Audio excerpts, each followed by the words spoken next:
Good day everyone, I'm Mr. Mufokeng and I'm here today to talk about a lesson plan we have planned for life orientation. The topic we'll be covering is movement in physical education, and we'll be exploring these through dance and physical education. The lesson will focus on understanding and practicing the 4 basic movement phases. These are receptive, rudimentary, fundamental, and specialized movements.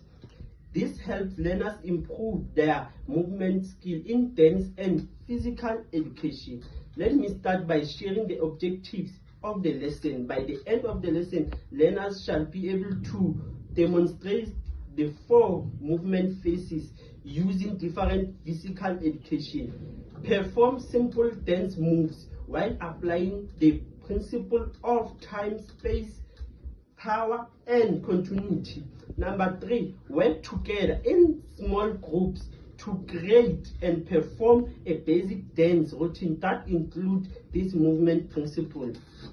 Thank you everyone. Now that we have a clear understanding of the lesson objectives, let's take a closer look at how the lesson will be carried out.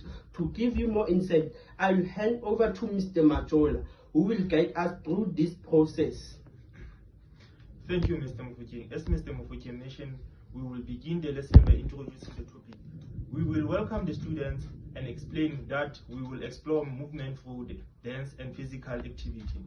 We will introduce the 4 movement phases and the dance principles of time, space, power, and community. This helps students understand how movements can be broken down into steps and organized into different phases. Once the introduction is done, students will discuss their past experience with dance and movement in physical education. This helps them to feel comfortable with the lesson. Then we will do a quick warm-up to get ready for the physical activities. The lesson will be divided into 4 movement phases. The first phase is receptive movement phase. In this phase is about learning basics, non-equipment movements like arm circle and knee lifting.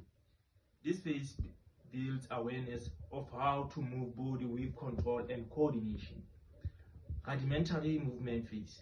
Here we will create an obstacle course and perform basic movements like jumping, crawling, and running. This will help students practice their motor skills and coordination. The third phase is fundamental movement stage. Here we will focus more on structured movements like marching, side steps, and arm swings. This movement helps students build a solid foundation for more complex moves. Specialized movement phase. This is where we focus on fluidity, power, and continuity. Students will make their movements more graceful and synchronized.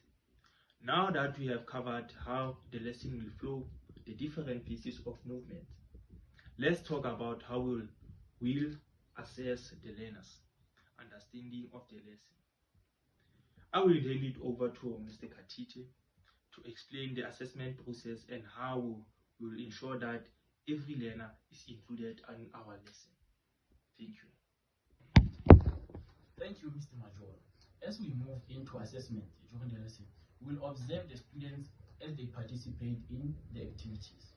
We'll be looking for how well they demonstrate the movement phases and apply the dance principle.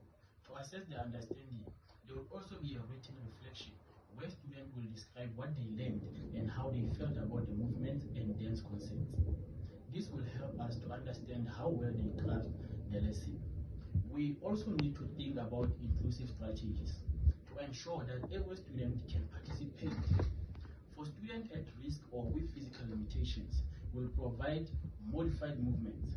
For gifted learners, we will challenge them to create more complex dance sequence or incorporate advanced moves. Additionally, we'll make sure the music we use is neutral, respectful for all cultures, religions, and encourage students to express their own cultural dance style if appropriate. In summary, the lesson is designed to help students understand and practice movement in physical education. Through fun, engaging activities, by the end of the lesson, they will have learned how to break down different movement phases, apply dance principles, and work together in groups to create something unique. Thank you, my colleagues, Mr. Majole and Mr. Mufuki, for your valuable participation.